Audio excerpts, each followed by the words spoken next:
नमस्कार, मैं हूँ राजश्री शर्मा। दिन भर की खबरों में सबसे पहले नजर डालते हैं आज के मुख्य समाचारों पर। 16 लाख रुपयों से भरी एटीएम मशीन उखाड़ कर ले गए बदमाश। स्कॉर्पियो सवार आधा दर्जन बदमाशों ने दिया वारदात को अंजाम। सीसीटीवी कैमरे की फुटेज में कैद हुई वारदात। परिवादियों को चक्कर नहीं कटाएं, समन्वय से समस्याओं का करे समाधान, बोले जिला कलेक्टर। गुरुवार को कलेक्ट्रेट सभागार में जिला स्तरीय जन सुनवाई।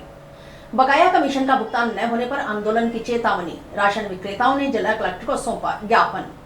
दोबारा शुरू किया टावर लगाने का कार्य, वार्ड वासियों ने किया विरोध, मौके पर बुलानी पड़ी पुलिस।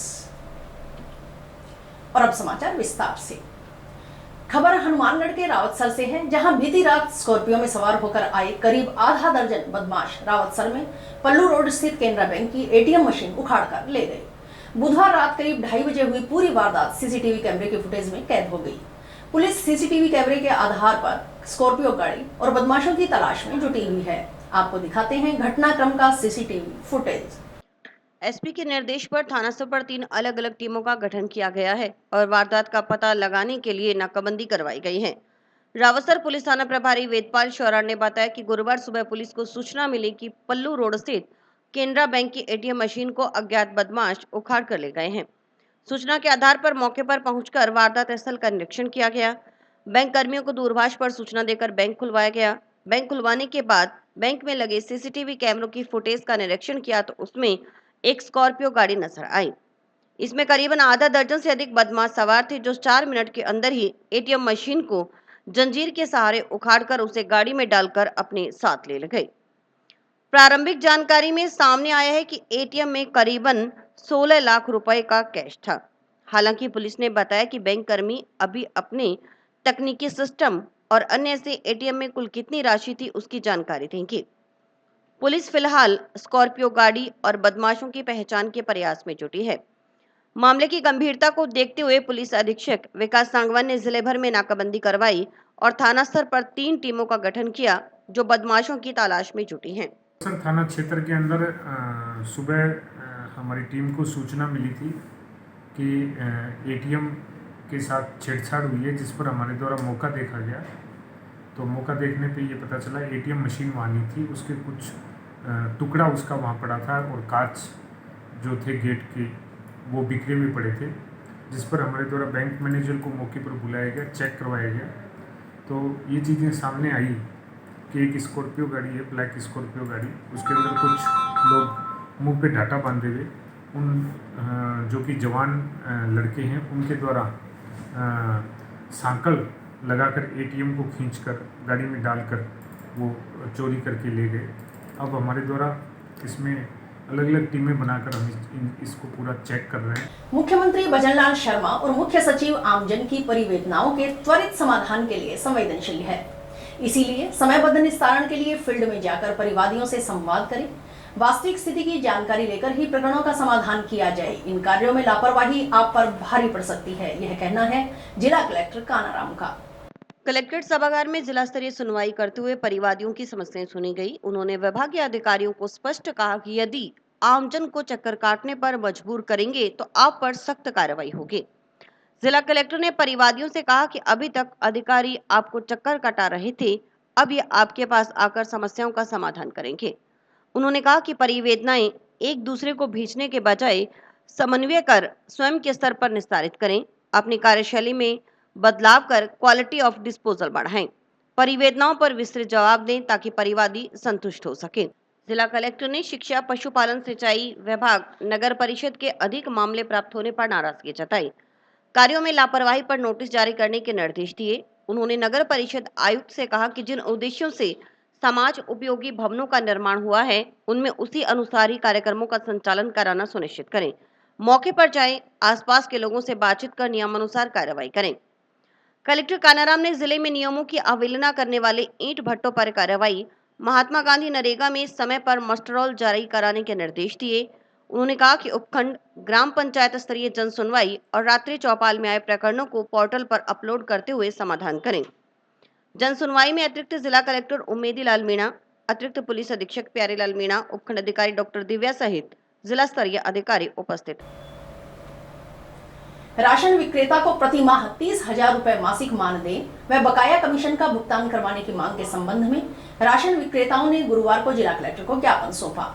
राशन विक्रेता समिति जिलाध्यक्ष सुरेंद्र भिड़ासरा ने बताया कि राशन विक्रेताओं की ओर से मुख्यमंत्री को 9 सूत्री मांग पत्र प्रस्तुत किया गया था, परंतु न तो सरकार और न ही खाद्य विभाग के अधिकारियों की ओर से उनकी मांगों पर कोई संज्ञान लिया गया है। उन्होंने बताया कि राशन विक्रेता की स्थिति काफी दयनीय हो गई है। विद्यालयों में प्रवेश प्रारंभ हो गए हैं, अपने बच्चों की फीस, किताबें, ड्रेस आदि तक विक्रेता उपलब्ध नहीं करवा पा रहा। आप खुद सुनिए राशन विक्रेताओं की पीड़ा।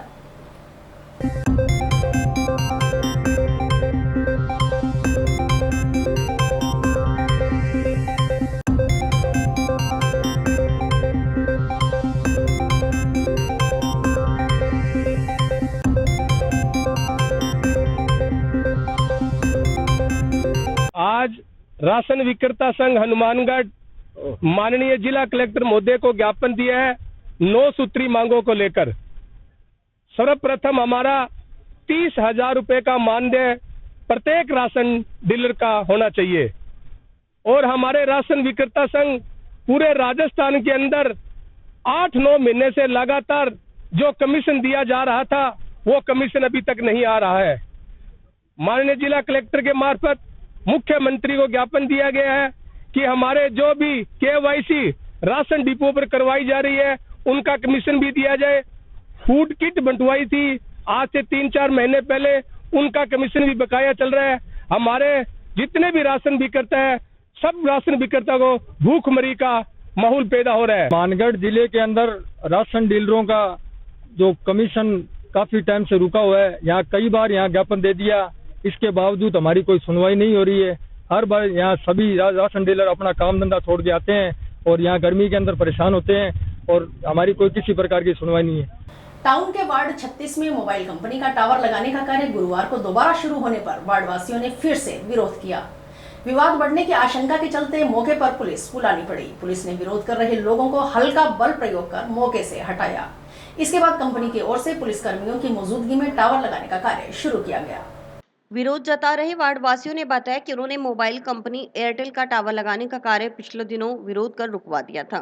4-5 दिन तक कार्य बंद रहा। वार्डवासी इस संबंध में कलेक्टर को शिकायत करने गए तो पीछे से कंपनी प्रतिनिधियों ने पुलिस कर्मियों को बुलाकर टावर लगवा दिया। वार्डवासी वापस आए तो टावर खड़ा किया जा चुका था। मौके पर मौजूद पुलिस कर्मियों ने विरोध कर रहे वार्डवासियों को फटकारा। वार्डवासियों के अनुसार टावर लगाने की अनुमति नगर परिषद की ओर से दी गई है, लेकिन आबादी क्षेत्र में टावर लगने से खतरनाक रेडिएशन से होने वाली बीमारियां फैलने का डर बना रहता है। इसका दुष्प्रभाव बच्चों पर पड़ेगा। ये विवाद क्या है, इसमें हमारे जो उसमें एड्रेस दिया बालाजी जो मंदिर है उसके अगेंस्ट जहाँ सही जगह में लगाए हैं, जैसे एटीट्यूड लेटीट्यूड होते हैं ना, उसी हिसाब से यहाँ से उसी हिसाब से हमारी परमिशन नगर परिषद को ली हुई है, तो यहाँ लगाया हुआ है। इसलिए विरोध हर जगह ही होता है, जहाँ लगाते हैं वो विरोध करते हैं, लोगों को पता नहीं है, इसलिए इससे कोई नुकसान नहीं होता, कभी नहीं होता। और अभी तो इसके काफ़ी काम बाकी है, जो जैसे एंटीना लगता है उसके बाद में कोई दुष्प्रभाव होगा। एंटीना नहीं लगा रहे हम, सिर्फ हमारा पहले सामान ऊपर ये खड़ा कर दिया था, उसके बाद में यहाँ सामान कॉन्टेक्ट लगाना है कि हमारे नुकसान ना हो जाए कल बैटरियों को। नंबर बार है, परमिशन 1 नंबर बार की लिखी हुई है इसमें, और पिन कोड नंबर जो है वो टिब्बी के दिखा रहे हैं इसमें रिपोर्ट, और टिब्बी के पिन कोड नंबर है जो वो फर्जी है, टाउन वाले है नहीं। और 1 नंबर बार सुरेश किया गया है, वहाँ से इनको भगाया हुआ है, फिर यहाँ पे आके लगा दिया। तो चिल्ड्रन स्कूल के सामने परमिशन दी थी, दमकल विभाग के सामने, वहाँ इन्होंने लगाया नहीं, यहाँ ले आके लगा दिया बस मंदिर के पीछे। ये ऑब्जेक्शन है हमारे, और कुछ नहीं है। बस किस चीज का टावर लगा रहे हैं ये? एयरटेल का लगा रहे हैं ये। क्यों नहीं लगने दे रहे हो फिर आप? भाई ये है क्या, नुकसान होता है, लोग कह रहे हैं नुकसान होता है इससे सब करके।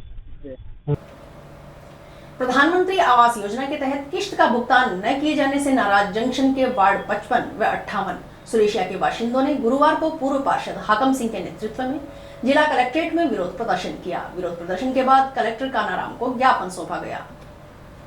पूर्व पार्षद हाकम सिंह ने बताया कि वार्ड 55 व 58 के आर्थिक रूप से कमजोर परिवारों की ओर से प्रधानमंत्री आवास योजना का लाभ लेने के लिए आवेदन भरे गए थे। नगर परिषद कर्मचारियों की ओर से पात्रता जांचने के लिए इन परिवारों के आशियानों का सर्वे भी किया गया था। अब नगर परिषद अधिकारियों की ओर से कहा जा रहा है कि उन्हें पीएम आवास योजना के तहत किस्त का भुगतान नहीं होगा। जबकि केंद्र सरकार की मंशा है कि आर्थिक रूप से कमजोर पात्र परिवार आवास से वंचित नहीं रहें। उन्होंने मांग की कि नियमानुसार जो फाइलें भरवाई गई हैं, साथ ही जो पात्र व्यक्ति आवेदन करने से वंचित रह गए हैं, उन परिवारों को इस योजना का लाभ दिलाया जाए।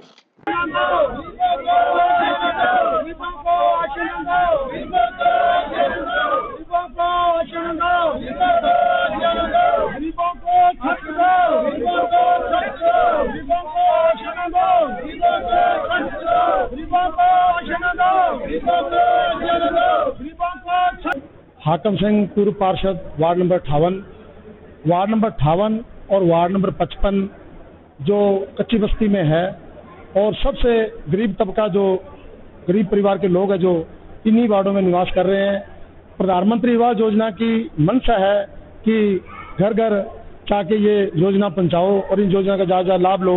मेरे वार्डों में वार्ड नंबर 55 और 58 में सबसे गरीब आदमी है, कच्चे मकान है, जिनको इस योजना 1.5 लाख रुपए वाली योजना का बिल्कुल लाभ नहीं मिला। हम ये कहना चाहते हैं कि जो प्रधानमंत्री नरेंद्र मोदी जी ने स्कीम चलाई है, जो योजना चलाई है 1.5 लाख रुपए वाली, ये इनसे किसी से कोई पक्षपात ना किया जाए और हर इंसान को जिसका कच्चा मकान है बिल्कुल वो काबिल है तो उसको 1.5 लाख रुपए योजना का लाभ दिया जाए।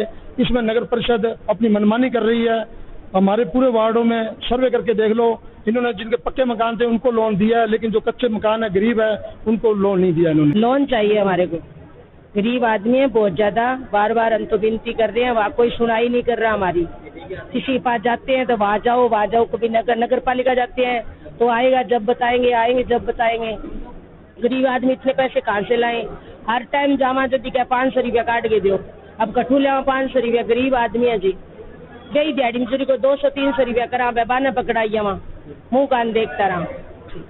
श्री गंगानगर जिला दुग्ध उत्पादक सहकारी संघ लिमिटेड की ओर से गुरुवार को जंक्शन के हॉली ड्रीम्स कॉन्वेंट स्कूल में क्विज प्रतियोगिता का आयोजन किया गया। इसमें विद्यार्थियों को प्रोत्साहित करते हुए दूध व दुग्ध उत्पादों की गुणवत्ता व बच्चों के विकास में उपयोगिता के बारे में जानकारी दी गई। सरस डेयरी की तरफ से उत्पादों के संबंध में जानकारी दी गई।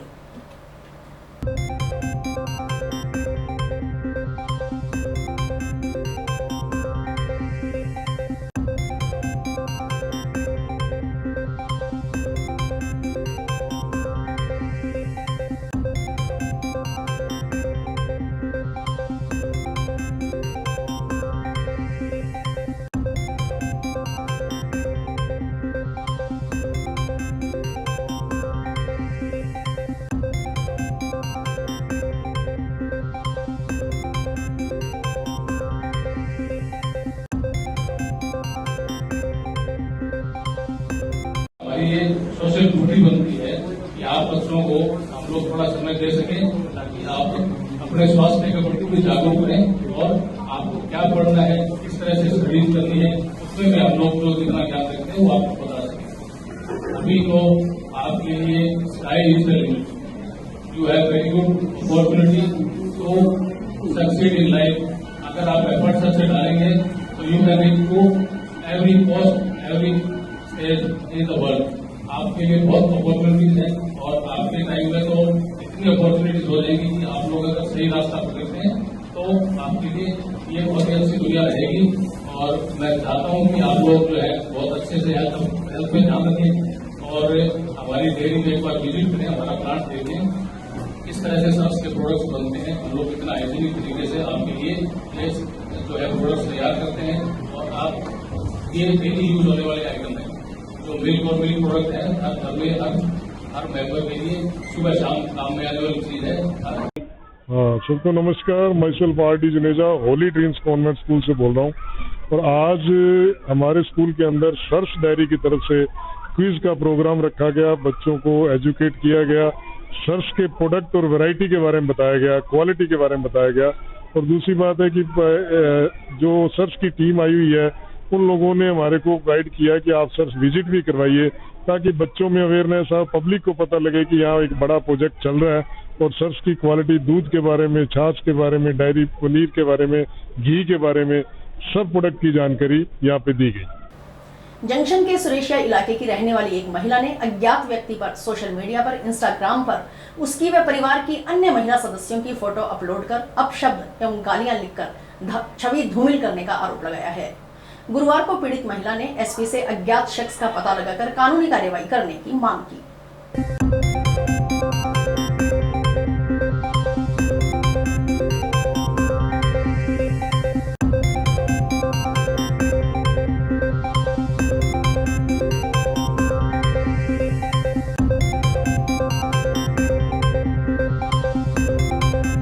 हम ये कहना चाहते हैं कि पहले हम गए थे वो थाने में, क्या नाम है उसका, जंक्शन थाने में 3 तारीख को एप्लीकेशन दी थी और अब हम दूसरी बार कलेक्टर ऑफिस में आए हैं, एसपी ऑफिस है, कलेक्टर ऑफिस में।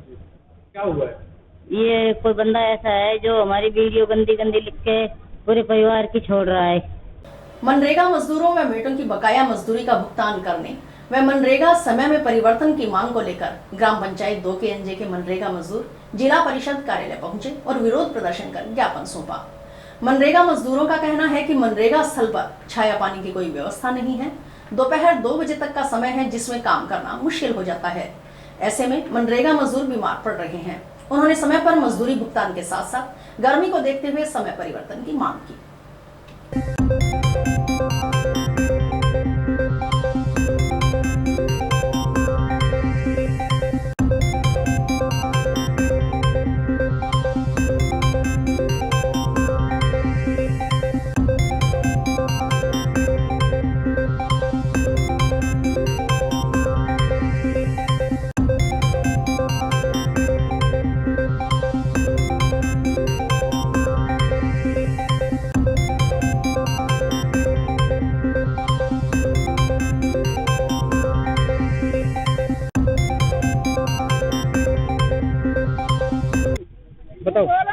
ਅਸੀਂ ਆਏ ਹੈਗੇ ਵੀ ਸਾਡੀ ਇਹ ਭੁਗਤਾਨ ਮਿਲਣਾ ਚਾਹੀਦਾ।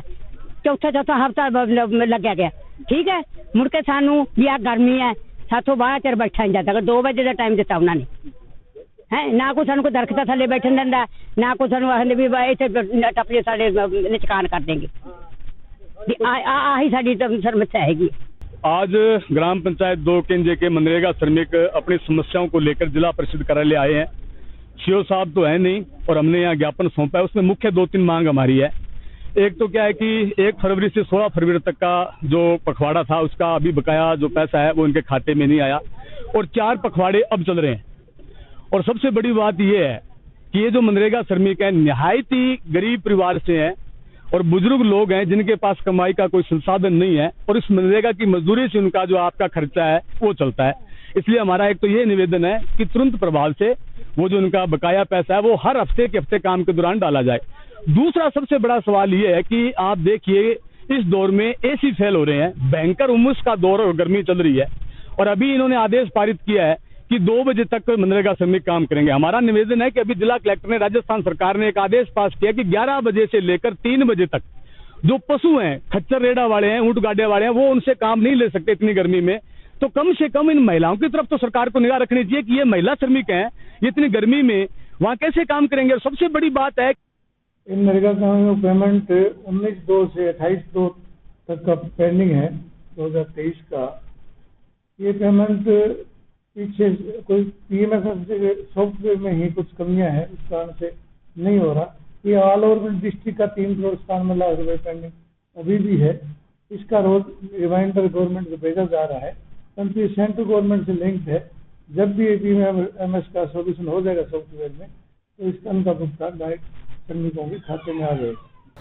खबर नोहर से, जहां एंजल पब्लिक स्कूल में यातायात सड़क सुरक्षा सेमिनार का आयोजन किया गया, जिसमें बच्चों को यातायात सड़क सुरक्षा व कानून की विस्तृत जानकारियां दी।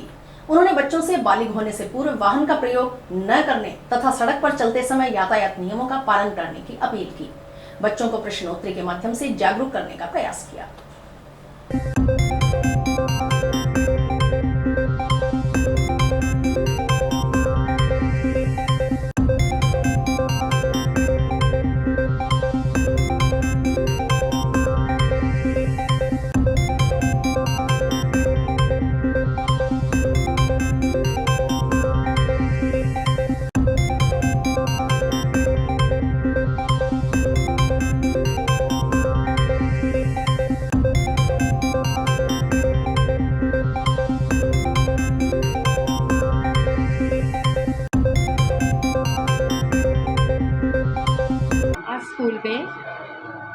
एक ट्रैफिक रूल के बारे में बच्चों को DYSP साहब श्री ईश्वर सिंह जी ने जानकारी दी।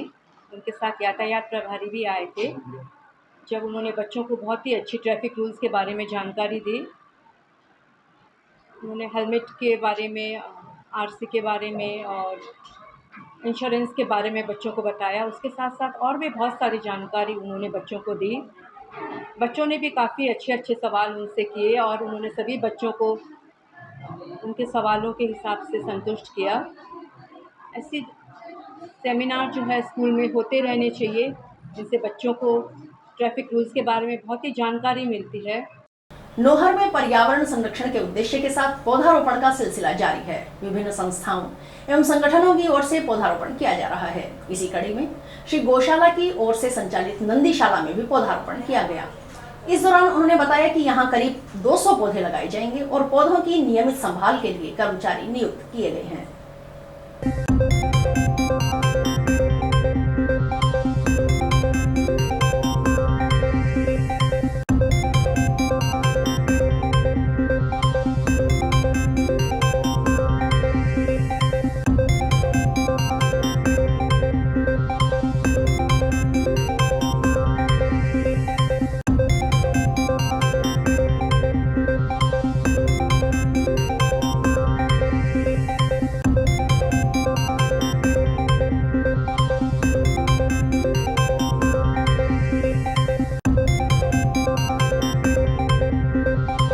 श्री रामपुरा पट्टी गौशाला नंदीशाला में 250 वृक्षों पर पौधारोपण का लक्ष्य रखा गया है, जिसमें से आज दिनांक को करीब 100 वृक्ष पौधारोपण किया गया है और 150 वृक्ष और किया जाएगा, जिसकी सार संभाल भी श्री गौशाला नौर द्वारा की जाएगी। और इसी के साथ समाचार समाप्त हुए। रोजाना देखते रहिए समाचार। नमस्कार।